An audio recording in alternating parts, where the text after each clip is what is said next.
Good morning, everyone, and thank you for joining us for today's MarkMonitor webinar, Malware Attacks, Examining the Impact on Your Business, where we'll be discussing the types of malware that can become a direct threat and best practices for protecting your business. Before we begin our presentation, I'd like to run everyone through a few housekeeping items. During today's webinar, only the host will be able to see the list of all attendees. All participants' lines will be muted to ensure there is no background noise. Following our presentation, we will be holding a Q&A session. If you have a question at any time for our speakers during the presentation, feel free to submit it using the Q&A tab located on your screen. You can also submit your questions at the end of the session. For any questions our speakers won't have time to answer today, we'll make sure to follow up with you after the event. We are recording today's webinar, and we plan to send out a follow-up email to all registrants with a link to the recording and presentation slides within the next couple of days. With that, I'd like to go ahead and introduce our speakers for today's presentation. We are joined by MarkMonitor experts Jack Johnson and Stefanie Ellis. Jack is a manager of the MarkMonitor Security Operations Center and has over 20 years of experience in the enterprise systems engineering and security space. He served 8 years in the U.S. Navy as a cryptologist before making the transition to the civilian world, where he joined Verizon Business Hosting, or Digest. In his role as a senior systems engineer, he was responsible for administration and management of their global security information and event management system. He joined MarkMonitor in 2004 to help develop an online cybercrime detection and mitigation solution in the newly established AntiFraud Security Operations Center. Jack is a recognized subject matter expert in cybersecurity and enterprise-level system administration and security best practices.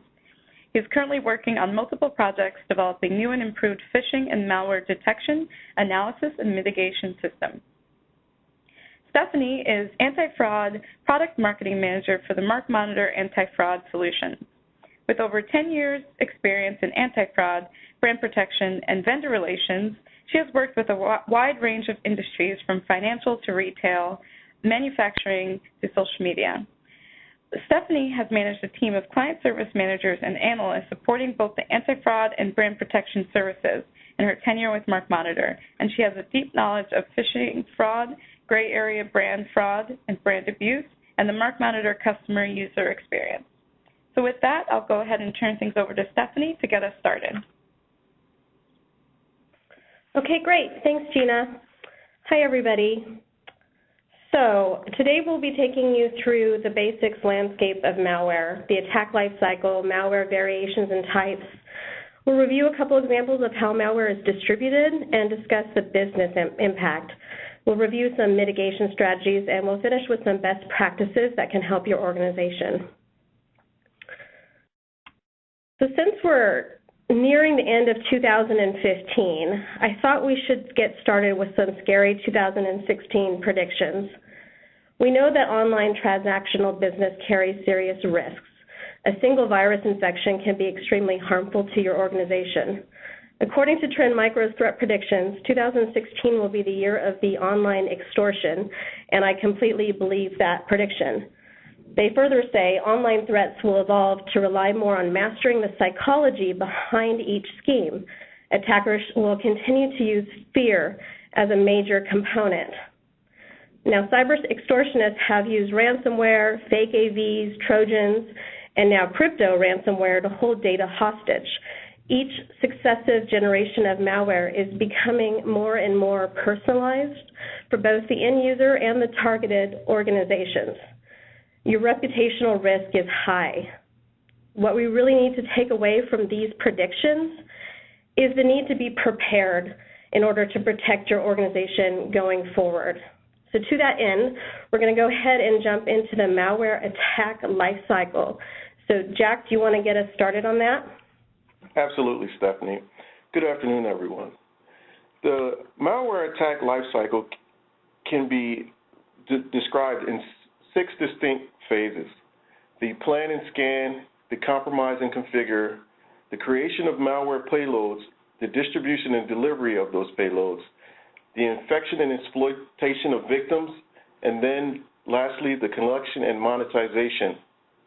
At the beginning phase in the plan and scan, the cyber threat actor has to ask themselves a few questions. Which type of attack, how large the attack, who is the intended victim, and what online resources they're going to use to launch the attack. This decision is basically largely based on the amount of resources that the cyber threat actor has and their experience. Examples of resources that will be involved are web hosting space, domain names, botnets, and exploit kits. The cyber threat actor can purchase these resources with previously stolen credentials, or another option is to scan various networks to identify operating systems or content management systems with vulnerabilities that will be exploited. In this plan and scan stage, essentially, the cyber threat actor is building their infrastructure and planning their attack. As we move forward into the next stage, compromise and configure, this stage involves exploitation of those content management systems or web servers, delivery of exploit toolkits, or based on other results, penetration of specific networks.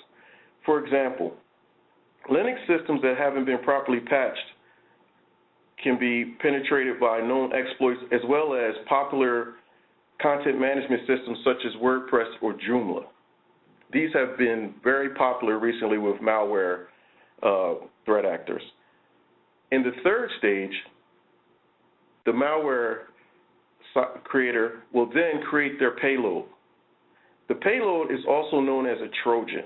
The Trojan is the first stage of a malware infection. And commonly today, Trojans take the form of Microsoft Word documents, Excel spreadsheets, and PDF PostScript documents with macros enabled. These macros then call out to a drop site and download the malware package itself that will do most of the work. In the fourth stage, the cyber threat actor will then choose the delivery mechanism of how they're going to send the malware and transport it to their victims. Popular means of transmitting the data are email messages, social media, text messages, or pretty much any online activity where a user will receive a message and open it. The next stage, the victim receives the package, opens it, and then they're infected. One item that I wanted to highlight is that macro-enabled Word documents and Excel documents require some work on the user's end. The user actually has to click the button that says Enable Editing to turn on macros, and at that point, the malware infection will begin. The last phase of the life cycle is what the cyber threat actor is all about, the collection of credentials for monetization purposes. This can be in the form of funds transfers, fake invoicing, identity theft, or in some cases, by gaining access to a victim's computer and reading their email, they can then identify other targets that the victim has been in communication with. They'll create a very clever social engineering message and then spread further malware.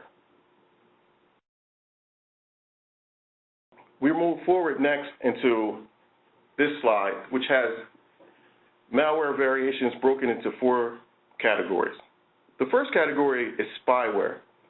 Spyware is also referred to as generic malware because it's not targeted.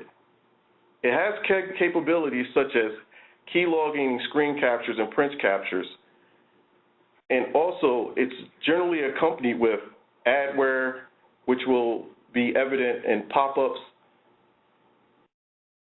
and adware blockers. The next category is banking Trojans. This is also referred to as crimeware. These are the very sophisticated malware families that involve very tailor-made malware that contains configuration files that have target lists of organizations. For example, if a victim is infected with a banking Trojan, the Trojan will lie dormant until an organization's website or application, mobile app is accessed, at which time it'll wake up and then perform key logging. They also utilize antivirus and anti-virtual machine evasion capabilities to avoid detection. Ransomware is new to the scene and fast on the rise. Ransomware is used to launch global extortion schemes in which a victim installs the ransomware and files or either their entire hard drive is then encrypted. A notification will pop up on the screen requesting that the victim call a phone number, transfer money, funds to an account, etc., to have their system unlocked. This is very devastating because all data can be lost. However, we recommend that the ransom is never paid and that data protection and data backup best practices are utilized instead to avoid loss of data. Remote access Trojans, or RATs, the final category, is also a newcomer on the scene that's very popular, particularly on mobile platforms such as tablets and cell phones. Remote access Trojans have the same capabilities as crimeware, such as configuration files for targeted attacks, key logging, screen captures, but also it installs a backdoor. The backdoor allows the cyber threat actor remote access to the machine. This remote logon gives the cyber threat actor full access to the machine, and they can perform any function on this mobile device or the computer that a user logged on to the physical device could have. Now I'm going to pass it back to Stefanie.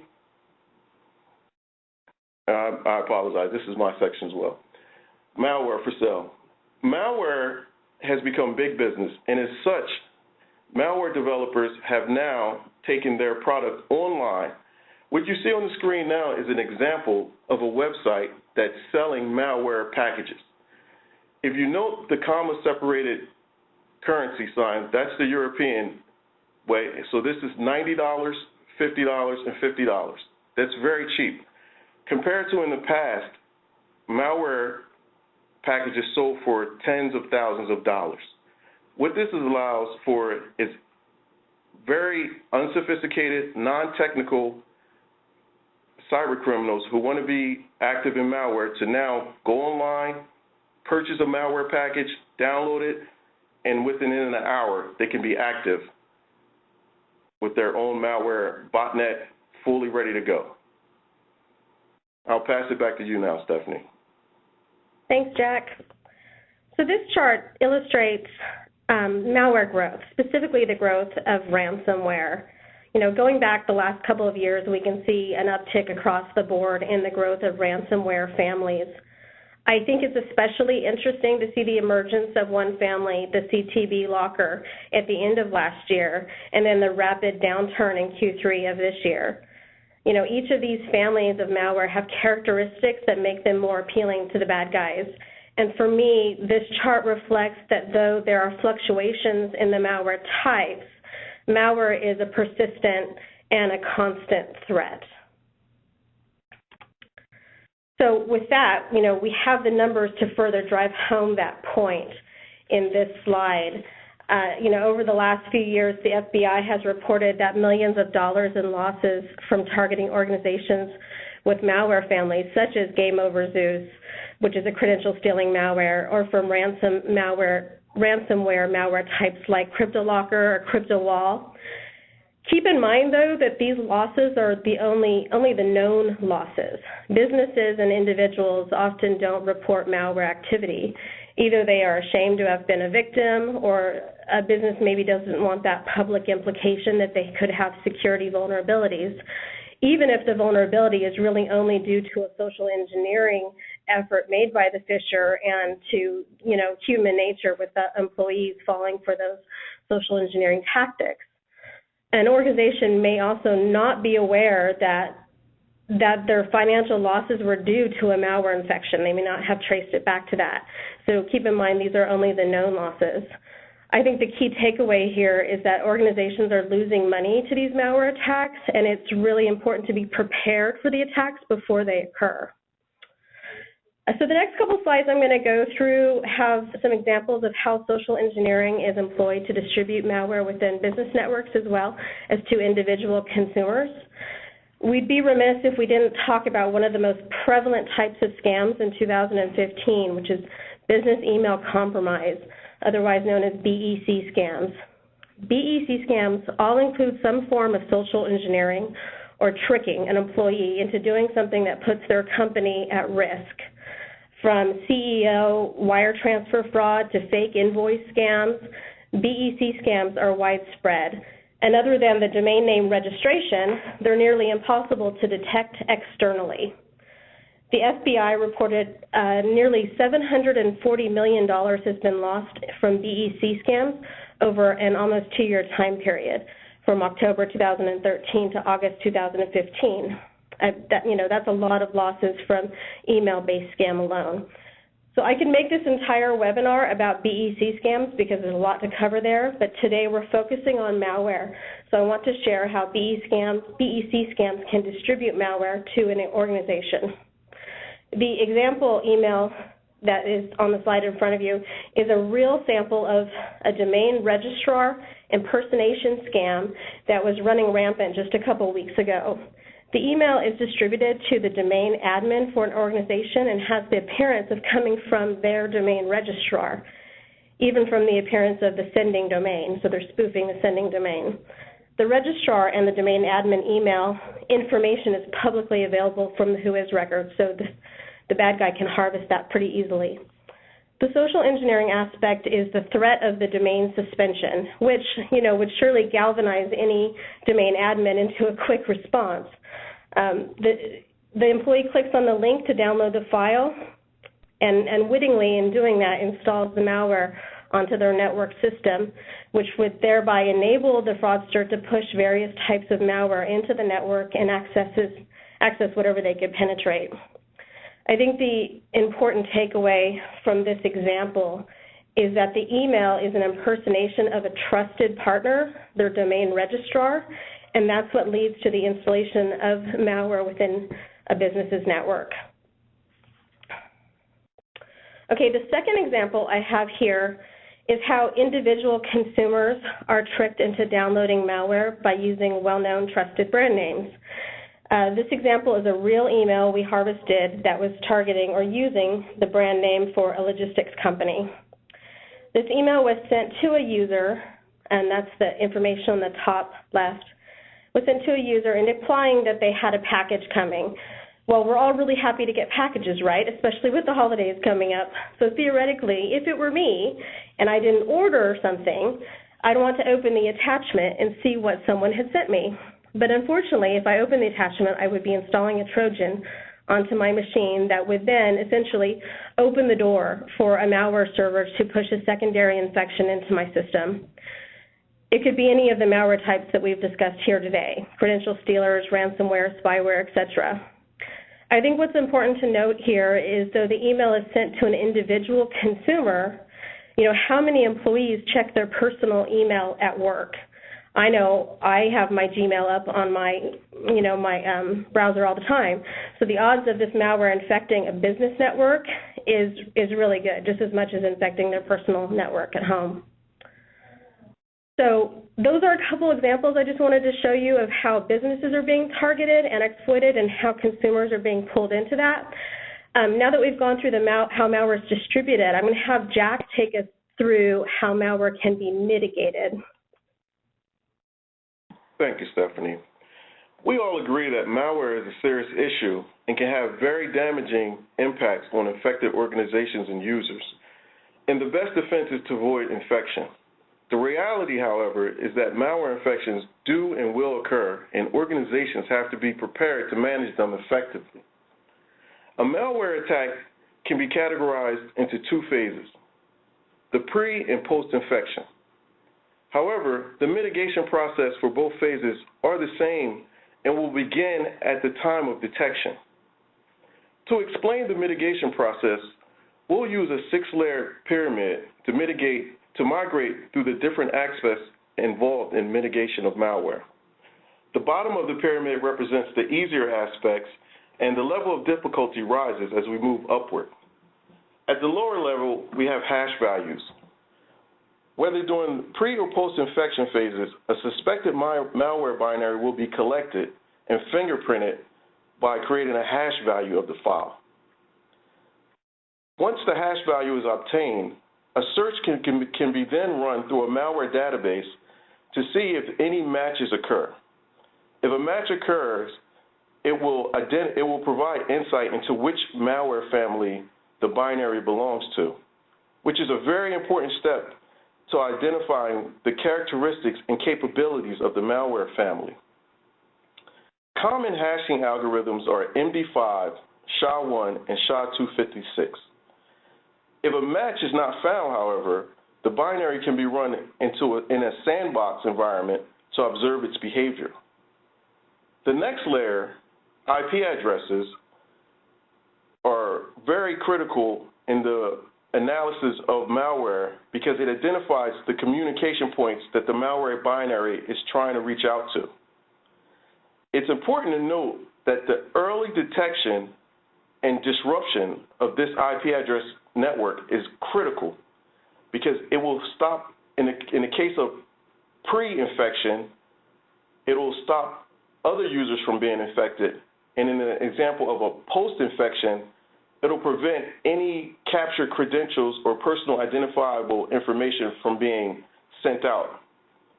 As we move up to the next layer of domain names, along with IP addresses, domain names will also be observed being used during a malware attack. Domains can be identified and extracted as well in URLs contained in the social engineering messages, such as was demonstrated in the BEC example that Stefanie provided. Many malware families also use a technology called a domain generation algorithm, or DGA, which create random subdomains. The collection of a large sample or a decent-sized subset of DGAs will also provide identity of the malware family because it's using an algorithm. The next level, network and host artifacts, from a mitigation perspective, they're very easy to identify. However, they can be very troublesome to mitigate because they're often on a very large and massive scale. This is where you get into the botnet world, and botnets typically are tens of thousands of nodes, consisted of command and controls, downloaders, or collection points. Once identified, these network artifacts should be added to enterprise's network intrusion prevention and detection systems, the IDS, IPF, to prevent communications within their network.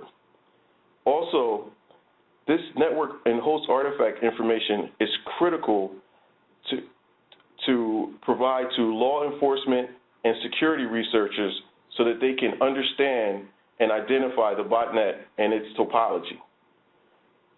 It's also important to have good working relationships with network hosting providers and ISPs as well as registrars because they're the owners of this network infrastructure, and they can also be very helpful in mitigating at this level. The next layer, where we get into the tools, we're referring to the tools that are involved in creating and launching malware attacks. These are very numerous, as we discussed earlier, and are continually evolving and becoming easier for cyber threat actors to obtain. In many cases, it's extremely difficult for security professionals to recover the actual exploit kits that were used to launch the malware attack, because cyber threat actors, as a general rule, do not carelessly leave them around. But in some cases, we're able to recover that needle from the haystack and gain access to it, and it proves to be very valuable for analysis.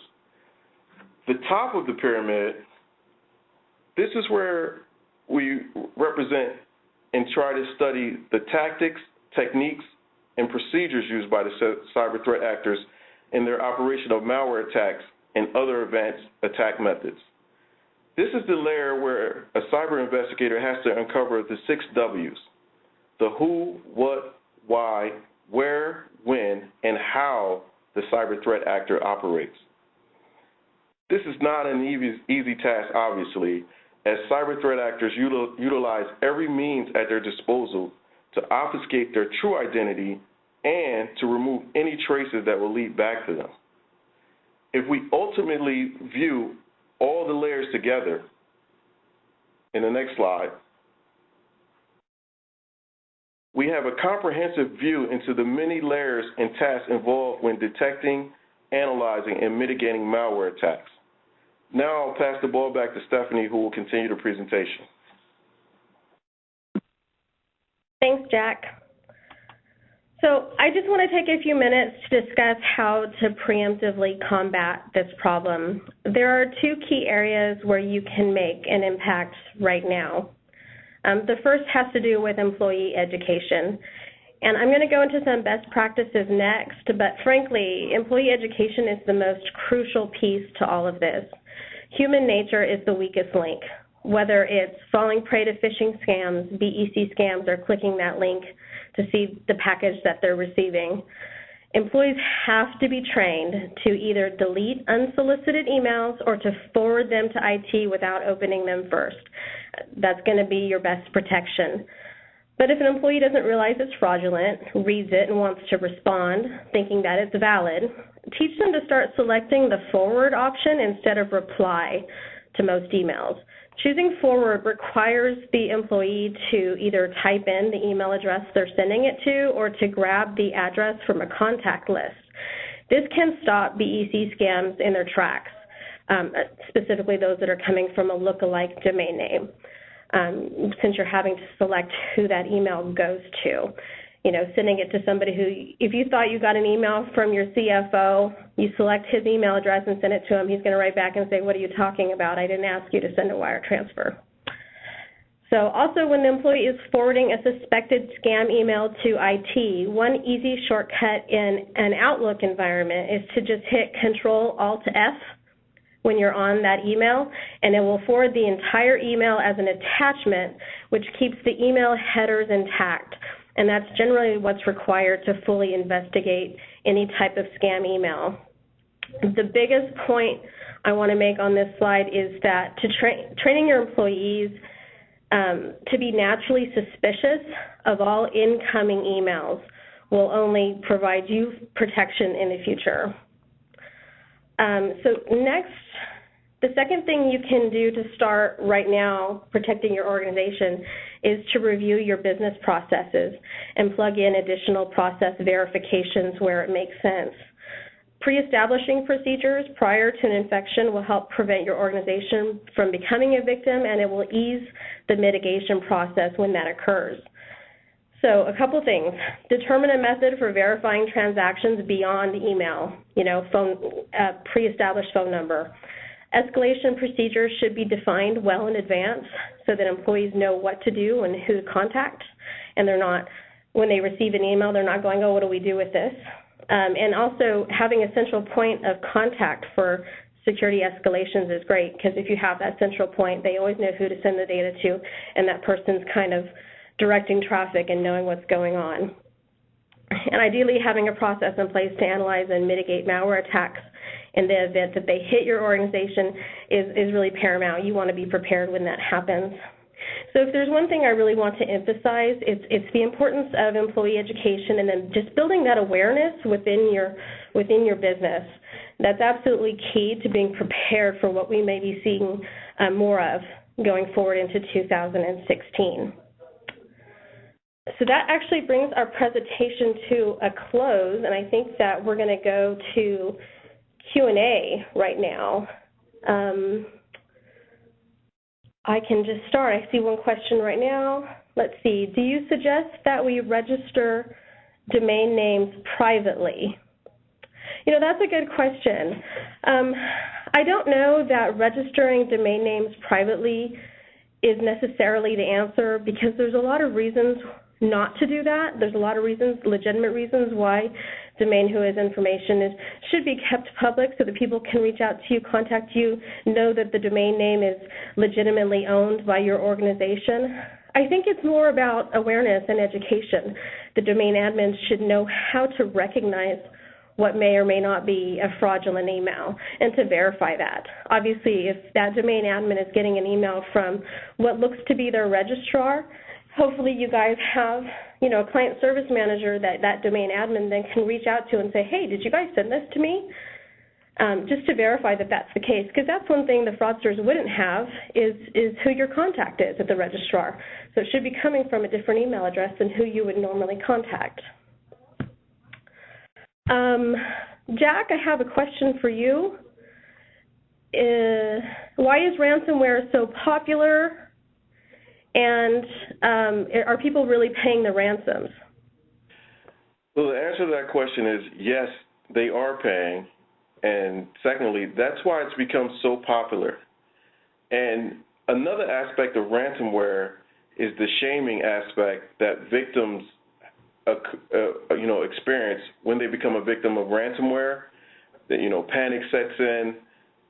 They're all their important document, photos, etc., are on their machine, and in a panic, they just want their information back.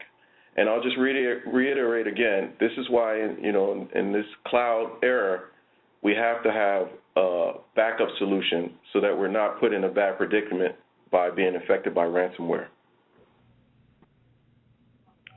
Okay, thanks, Jack. I only see one more question here. How do we know if an email is fraudulent? Oftentimes they look so real. Yeah, absolutely, and they're designed that way. They want to look real because they want you to fall prey to it.